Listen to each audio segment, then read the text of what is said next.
외력과 내력의 싸움이란 제목으로 하나님 말씀 증거하도록 하겠습니다. 몇 년 전에 있었던 드라마죠. 코엘류도 봤다라는 드라마, 나의 아저씨라는 드라마가 있었죠. 저는 그 드라마를 보면서 어른됨이 뭔지 그런 것을 깨닫게 됐습니다. 거기 그 부장으로 나오는 박동훈이라는 사람이 참 어른답더라고요. 이게 어른이구나. 그래서 우리 교회도 어른 좀 많이 나왔으면 좋겠습니다. 상처 많은 젊은이 아이유가 나오는데 이지안이라고. 그래서 이게 돌봐주는 거예요. 어른이 뭐냐. 되게 중요한 것 같은데. 거기서 이지안한테 설명해 주면서 이런 얘기가 나와요. 뭐 여러 가지 얘기가 있는데 그 중에 하나가 모든 건물은 외력과 내력의 싸움이다. 그 외력이 뭐냐 하면 뭐 바람이 불거나 또는 큰 뭐 하중이 있거나 무게 또 진동이 있거나 이런 게 외력 아닙니까? 외력. 그 있을 수 있는 모든 외력을 계산해야 된다고. 어떤 건물마다. 그리고 그 있을 수 있는 외력보다 내력이 훨씬 커야 견디겠죠. 그래서 건축을 할 때는 그건 기본이다. 그래서 외력을 계산하고 외력보다 훨씬 강한 내력이 있어야 넘어지지 않고 견딜 수 있는 것이다. 그렇게 얘기를 합니다. 아파트 같은 거는 뭐 우리 그렇게 안 뚱뚱하잖아요. 300kg 정도래요. 그래서 아파트에도 너무 많은 사람이 뛰면 무너집니다. 300kg 정도고 사람이 많이 있는 학교나 강당 이런 데는 그거보다 더 많이 2배 정도. 그래서 건축을 할 때 건축 비용이 제일 많이 드는 게 주차장이랍니다. 주차장인 이유가 뭐냐면 자동차가 있어야 되잖아요. 그러니까 보통 아파트 건축비보다 몇 배가 든다 이렇게 얘기를 합니다. 하중을 견뎌야 되기 때문에. 그러니까 뭐예요? 항상 건축의 기본은 외력을 계산하고 그보다 압도적으로 많은 내력을 준비해야 된다. 그런 얘기였습니다. 인생도 마찬가지다 그런 거죠. 인생도 살다 보면 우리에게 외력이 있지 않습니까? 그러니까 바람이 불고 인생에도 거친 풍파가 있잖아요. 하중이 있고 무거운 짐이 있고 진동이 있죠. 여기저기서 공격하고 방해하고 하는 것들. 이렇게 바람, 하중, 진동 이게 인생에도 있습니다. 그 외력을 우리가 컨트롤할 수는 없잖아요. 살다 보면 시험과 환란 되게 많잖아요. 그럼 우리가 뭘 준비해야 됩니까? 내력. 믿음이겠죠. 내적인 내력, 내적인 힘, 내력을 준비해야 능히 이길 수 있다 그런 겁니다. 거기서 이지안한테 박 부장이 한번 그랬어요. 너 생각보다 내력이 세 보여? 그랬다는 거예요. 이지안이 그걸 생각하면서 묻습니다. 아저씨가 옛날에 나한테 그랬다고. 생각보다 내력이 세 보인다 그러는데 무슨 근거로 그러냐? 뭐 이런 대화가 나와요. 그 이력서 내지 않습니까? 이력서 내면 이력서 길게 쓰는 바보들 있죠. 뭐 이것도 하고 이것도. 그 바보란 뜻이죠. 딱 한 줄 썼대요. 특기, 달리기. 그때 딱 대가는 대가를 알아보는 거죠. 너 내력이 있는 애다. 쓸데없는 거 스펙 같은 거 쓰지 않고 그냥 달리기. 이거 하나에 자기를 표현하지 않냐. 너 이거 만만한 애 아니라고. 분명히 네가 인생의 풍파를 다 이겨냈던 강한 내력이 있는 애다. 이게 뭐 기독교로 얘기하면 또 하나면 믿음이 있다는 거죠. 우리 같은 뭐예요? 그냥 예수님 그럼 끝나는 거죠. 그죠? 인생의 이력이 뭐냐? 예수님과의 동행. 사실 그렇게 쓸 수 있는 용기가 있는 사람이 있는지 없는지 모르지만 사실 그거보다 잘 설명하는 게 우리 크리스찬의 설명보다 더 뭐가 있겠습니까? 그러니까 그런 거죠. 내력이 있는 인생. 지금 느헤미야 7장까지 쭉 봤는데 무너진 성벽 재건했습니다. 성전도 재건했고 그리고 사람도 뭐 10분의 1씩 추첨해서 갖다 집어넣고 막 그랬잖아요. 그럼 다 됐나요? 외력이 만만치 않죠. 언제든지 시험이 있고 언제든지 공격이 있고 그렇다고요. 근데 백성들도 알았던 것 같아요. 이렇게 성벽이 우리를 지켜주는 게 아니라는 거. 성벽이 외력을 지킬 수 있는 내력이 되지 못한다는 거. 그들은 내력이 뭐라고 생각했어요? 말씀을 통한 믿음이라는 거. 그걸 알게 됐다고요. 성경 참 재밌습니다. 백성들이 먼저 와가지고 말씀 듣겠다고 한 유일한 장면이에요. 그러니까 우리 같으면 성도들이 와가지고 목사님 설교 좀 해주세요 이런 거라고. 그럴 리가 없죠. 오라고 뭐 서로 인사 나누십시오. 새벽기도 나옵시다. 뭐 이래야 나오잖아요. 그죠? 근데 얘네들은 안 그랬어요. 여기는 자기들끼리 모여가지고 말씀 좀 전해주세요. 여기 일제이라는 말이 나오는데 옛날 성경에는 한 사람 같이 이렇게 돼 있어요. 한 사람 같이. 그러니까 백성들이 일제이, 옛날 표현이 더 좋은 것 같아요. 한 사람 같이 다 모였다는 거예요. 한 사람 같이 일사불란하게 다 모였다라는 것입니다. 언제요? 2절 보니까 7월 초하루라는 거예요. 7월 1일. 7월 달 알죠? 이스라엘은 7월 달이 새해예요. 7월 1일이 로시 하슈나 그래서 해의 머리라 그래서 성구영신 예배거든요. 7월 1일. 그때가 새해예요. 새해 시작. 그래서 나팔절, 나팔 불면서 하나님 앞에 예배 드리는 거. 그때 모였다고. 10일은 대속죄일, 7월 10일 대속죄일. 그리고 7월 15일은 초막절. 그래서 일주일 동안 그 텐트 나무로 이렇게 얼기설기 짓고 거기서 야외에서 생활하는 거, 광야를 생각하면서. 그러니까 7월 달이 은혜 받는 집중적인 시기라고. 지금 8장은 7월 달을 설명하고 있어요. 7월 1일 나팔절에 모여서 하나님 말씀을 들었다. 이유가 뭐예요? 말씀을 통한 믿음의 내력이 있어야만 이길 수 있다는 것을 깨달았기 때문에. 우리도 예외 아니죠. 우리도 말씀 듣고 믿음의 내력이 강해서 어떤 외력도 이겨낼 수 있는 하나님의 종되기를 축원합니다. 그리고 1절 읽겠습니다. 1절 시작. 이스라엘 자손이 자기들의 성읍에 거주하였더니 일곱째 달에 이르러 모든 백성이 일제히 수문 앞 광장에 모여 학사 에스라에게 여호와께서 이스라엘에게 명령하신 모세 율법책을 가져오기를 청하여. 그리고 2절에 읽었다. 7월 초하루에 읽었다. 이런 얘기가 나옵니다. 오늘은 좀 요약해서 합시다. 말씀을 통한 내력을 강화시키기 위해서 필요한 게 뭐냐. 세 가지를 한번 정리해 볼게요. 우리 성경 말씀 그대로예요. 첫째는 풀어서 설명할게요. 귀가 말씀에 달라붙어 있어야 돼요. 우리의 귀가 말씀에 달라붙어 있어야 된다고. 제가 이 얘기를 왜 하느냐 하면은 그 3절 뒷부분에 보면 뭇백성이 그 율법책에 귀를 기울였는데 이런 말씀이 나오죠. 3절에 뒷부분에. 그래서 우리 한글 성경에는 뭇백성이 주어가 되죠. 백성이 주어인데 원어를 보면은 백성의 귀가 주어예요. 주어가 바뀌었다고요. 그들의 귀가 말씀에 달라붙어 있다 이렇게 표현되어 있다고. 저는 이 원어 표현이 훨씬 좋다고 생각해요. 물론 이렇게 말을 쓰는 사람은 없겠죠. 그들의 귀가 말씀에 달라붙어 있을 때 내력이 생긴다고. 여러분의 귀. 그래서 예수님도 그런 말 했잖아요. 들을 끼는 자가 복이 있다. 들을 끼는 자는 들을지어다. 들을 끼가 뭐예요? 그 똑같은 얘기라고요. 귀가 달라붙어 있는 거예요. 말에 달라붙어 있는 거. 히브리 표현이에요. 그러니까 우리 귀가 말씀이 와서 귀를 때리는 게 아니라 우리 귀절을 때린다 그러잖아요.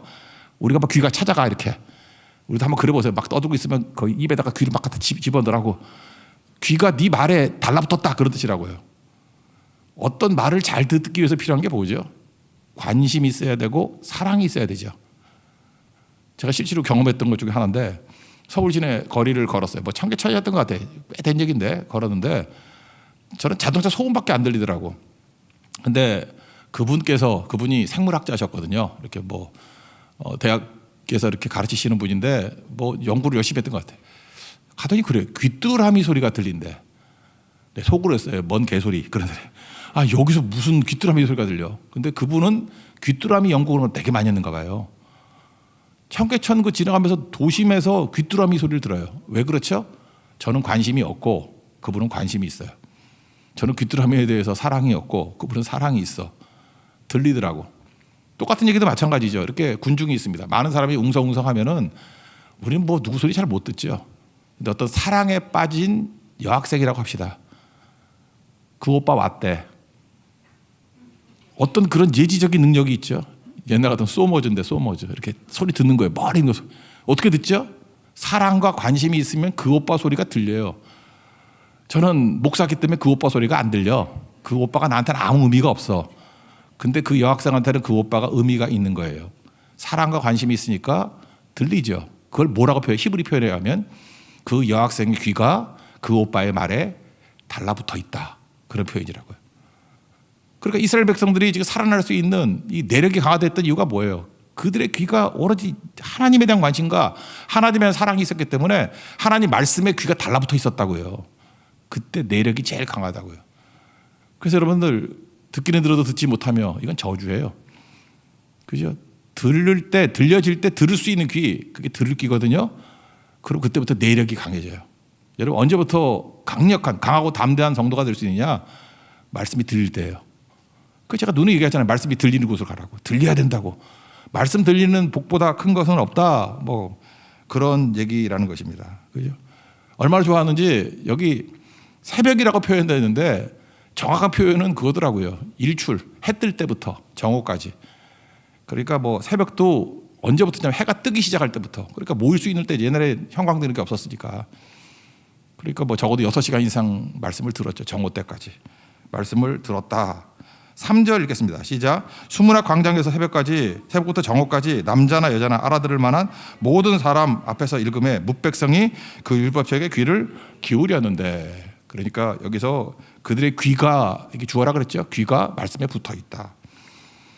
누가 모였느냐 하면 남자, 여자 모였고 알아들을 만한 모든 사람이 다 모였다 그럽니다. 그러니까 부흥이라는 게 뭔지 아십니까? 남녀노소 그다음에 뭐 다 모이는 거죠. 전 세대가. 우리 오순절에 인용했던 말씀이 요엘서 2장 28절 29절 아닙니까? 거기 뭐라 나오죠? 그 후에 말세에 내가 내 영을 부어준다. 너희 자녀들은 장래일을 말할 것이고 늙은이들은 꿈을 꾸고 젊은이들은 이상을 볼 것이다. 그 다음 나오는 얘기가 뭐예요? 남종과 여종에게 내가 그때 내 영을 부어준다고. 특징이 뭐예요? 여기 보세요. 자녀, 늙은이, 젊은이, 그러니까 세대를 포괄한다. 전 세대가 다 포괄돼서. 또 하나가 뭐죠? 남종과 여종, 이건 뭐 딴 거 아니죠. 남녀, 성별을 포괄해서. 그러니까 무슨 얘기예요? 남녀, 전 세대 다 모여가지고 그들의 귀가 하나님 말씀에 붙어 있더라. 이게 부흥이에요. 저기 비슷했던 게 이번에 고소선교 때 그랬던 것 같습니다. 여러 사람들이 모였잖아요. 특별히 캠프에서 그런지 모르지만 청소년들도 많았고 그다음에 초등부도 다수가 모였습니다. 이제 헷갈리더라고. 어디에 초점을 맞춰야 될지. 그래서 제가 초등학교 6학년 학생을 초점을 맞춰서 복음을 증거했다 그랬죠. 그리고 사실은 그냥 일반적인 뭐 윤리 설교가 아니기 때문에 복음의 핵심이었어요. 복음의 능력. 네 가지 전했잖아요. 죄사함이 뭔지, 자유, 해방이 뭔지, 그다음에 믿음이 뭔지 현실화시키는 게 믿음이라고 그랬죠. 믿음. 그다음에 성령 세례, 성령이 뭔지.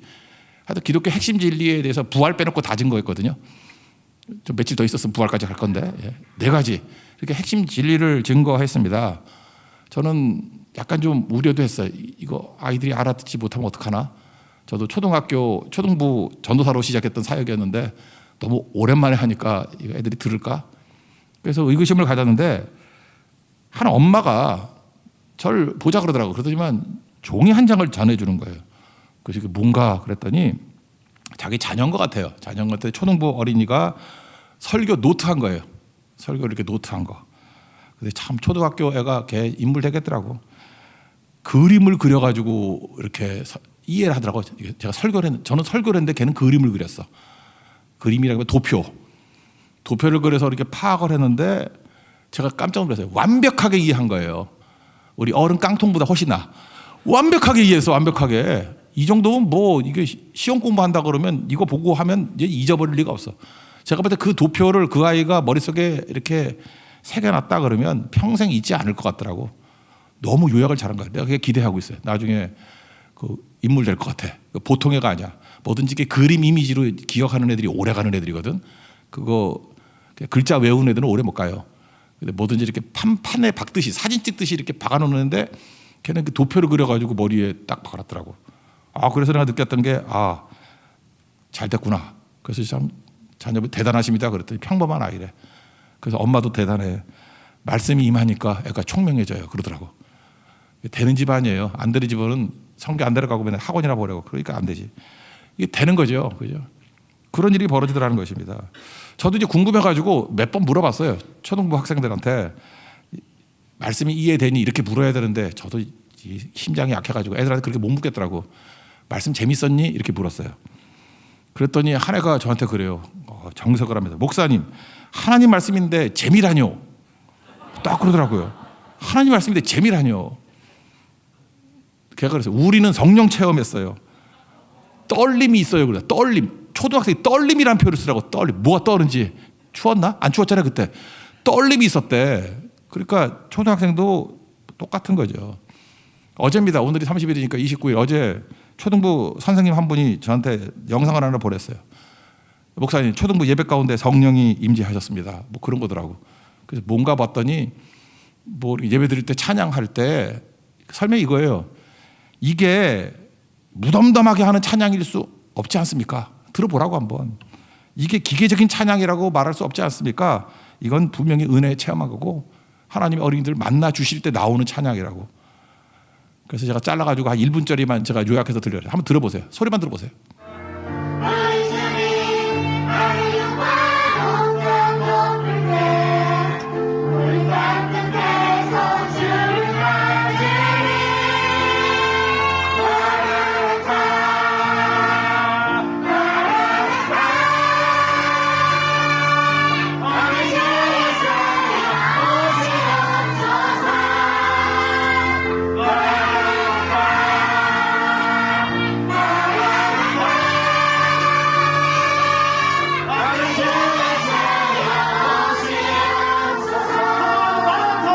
됐어요.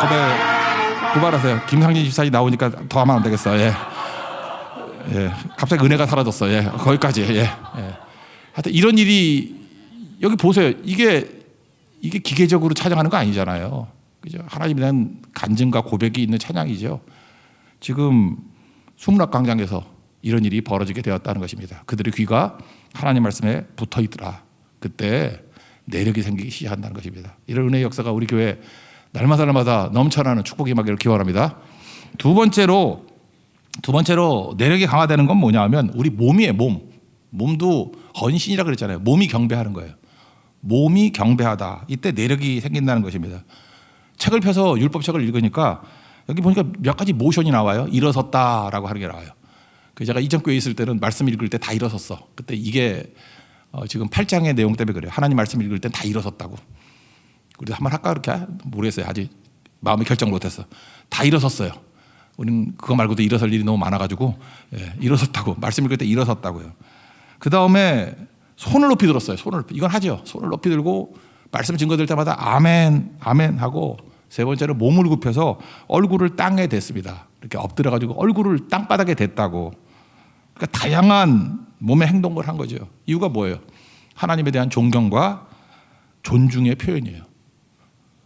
제가 꽤 되는 것 같아요. 옛날인데 뭐 요즘에 가본 적이 없는데 태국에 갔더니 왕궁이 있지 않습니까? 뭐 구왕궁이라 그래서 거기 관광지더라고. 거기 갔는데 신발을 벗으래. 신발 벗기 싫은데 신발을 벗으래요. 왕궁이라서 신발 벗어야 된대. 또 하나는 뭐 우리 사모인가 뭐 같이 갔는데 이렇게 우리 아이들인가 뭐 이렇게 반바지 입잖아요, 여자애들.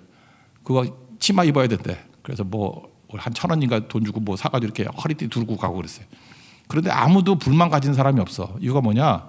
그게 그들의 왕에 대한 존경과 존중에 대한 표시이기 때문에. 남의 나라 가서 그들 왕 다들 존경하는데 우리가 무시할 수는 없잖아요. 그게 존경과 어떤 존중하는 표시잖아요. 하나님 앞에서 우리 마찬가지예요. 그럼 존중과 존경의 표시가 있는 건데 이런 거라고요. 일어서고 손 들고, 그래서 우리 할렐루야 부를 때도 다 일어서잖아. 그죠?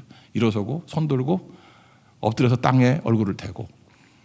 여러분 고급 음식점 가보셨습니까? 우리나라는 좀 드문데 미국 같은 데 가보면요, 어떤 음식점에는 드레스 코드가 정해져 있어. 반바지 입고 못 가요. 그리고 청바지 입고도 못 가. 정장 입어야만 들어가는 데가 있어요.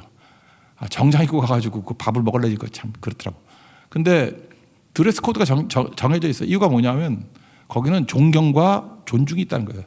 그 앞에 써 있어요. with respect라고. 존경심을 가지고. 그게 매너예요, 매너. 하나님 앞에서도 마찬가지라는 것입니다. 이런 게 있는 거죠. 우리 경배와 찬양이라는 말을 많이 쓰는데 이게 차이점이 있어요. 경배와 찬양, 우리가 CCM을 그냥 경배와 찬양 이렇게 뭉뚱그려 얘기하는데, 찬양이라고 얘기할 때는 승리를 축하하는 거예요. 그래서 환호성 지르는 거, 그게 찬양이에요. 찬양을 그래서 힘차게 하고 막 드럼 쳐야 돼. 근데 경배는 보좌에 앉아 계신 예수님을 존중하는 거예요. 이거는 시끄러울 필요도 없어요. 존경감, 왕됨을 인정하는 거예요. 차분할 수 있어요. 엎드리는 거예요. 손을 드는 거예요. 조용히. 그리고 왕됨을 인정하는 거예요. 어떤 때는 엎드릴 수 있고. 저는 옛날에 그 무릎 꿇고 기도하는 거 되게 좋아했습니다. 요즘에 무릎 꿇으면 여러분 다 쓰러지지만 무릎 꿇고 기도해요. 무릎 꿇고 하면은 15분 지나면 막 다리 저리고 하는데 그 무게 중심만 딱 잘 잡으면 3시간, 4시간도 할 수 있어요. 무릎 꿇고. 물론 다리 아파요. 처음엔 아픈데 계속 하다 보면 거기서 묘한 감동이 있어. 저는 무릎 꿇다가 힘들면은 물론 무릎이 저려서 그런 것도 있지만 엎드려가지고 이 말을 이렇게 땅바닥에 대고 있을 적도 있어요. 그렇게 기도도 많이 해요. 원사폭격이라고 누가 그러던데 그건 아니고 그렇게 해서 기도할 때 제가 옛날에 그 학생들이 시켰거든요. 그렇게 여기저기서 흐느낌이 있어요. 하나님의 임재를 느끼는 거라고. 하나님 옆에 지극히 낮아지는 모습인데 하나님이 지극히 높여지는, 나는 낮추고 주님이 높여지는 은혜를 체험해요. 그때 치유가 나타납니다. 여러분 한번 해보세요. 이렇게 엎드려서 얼굴을 땅에 대고 기도하다 보면 흐느낌이 있고 주님의 임재가 있고 치유함이 있어요. 마음의 병이 나요. 몸의 병이 나요. 일어나서 해야 된다고. 이스라엘 백성들이 바로 그런 모습으로 섰다라는 것입니다. 너무 중요한 거죠. 몸의 경배. 그죠? 몸의 경배가 있어야 된다. 그럴 때 우리의 내력이 강화됩니다. 여러분 예배 드릴 때 열심히 일어서시고 열심히 손 드시고 아멘 하시고, 그죠? 또 기도할 때는 무릎 꿇고 엎드려서 얼굴을 땅에 대는, 이게 뭐예요? 경배라고. 경배. 드레스 코드가 있듯이 우리 예배 코드도 있어요. 하나님 앞에 이것을 통해서 존경과 존중을 나타내는 하나님의 종 되길 바랍니다. 5절 6절입니다. 읽어봅시다. 시작. 에스라가 모든 백성 위에 서서 그들 목전에 책을 펴니 책을 펼 때 모든 백성이 일어서니라. 에스라가 위대하신 하나님 여호와를 송축하며 모든 백성이 손을 들고 아멘 아멘 하고 응답하고 몸을 굽혀 얼굴을 땅에 대고 여호와께 경배하니라. 세 번째, 내력을 강화시키기 위해서는 울고 웃어야 된답니다. 울고 웃다. 이거 미리 읽읍시다. 나중에 안 읽을 것 같으니까. 9절 10절 읽겠습니다. 시작. 백성이 율법의 말씀을 듣고 다 우는지라. 총독 느헤미야와 제사장경 학사 에스라와 백성을 가르치는 레위 사람들이 모든 백성에게 이르기를 오늘은 너희 하나님 여호와의 성일이니 슬퍼하지 말며 울지 말라 하고, 느헤미야가 또 그들에게 이르기를 너희는 가서 살찐 것을 먹고 단 것을 마시되 준비하지 못한 자에게는 나누어 주라. 이 날은 우리 주의 성일이니 근심하지 말라. 여호와로 인하여 기뻐하는 것이 너희의 힘이니라 하고. 왜 울었습니까? 울다 웃는 건데 왜 처음에 울죠? 하나님 말씀이 안 들어왔기 때문에 그렇습니다. 하나님 말씀이 우리 안에 쑥 들어오면요, 우리는 통곡할 수밖에 없어요. 말씀이 밖에 있으면 울지 않습니다. 그래서 교회가 하나님의 말씀이 들어왔다는 걸 깨닫게 된 첫 번째가 뭐냐면 울음이에요. 울음. 말씀이 쑥 들어오면 울음이 생겨요. 왜 울음이 생기죠? 말씀이 살아있기 때문에 그렇습니다. 히브리서 4장 12절 하나님 말씀은 살아있고 활력이 있다.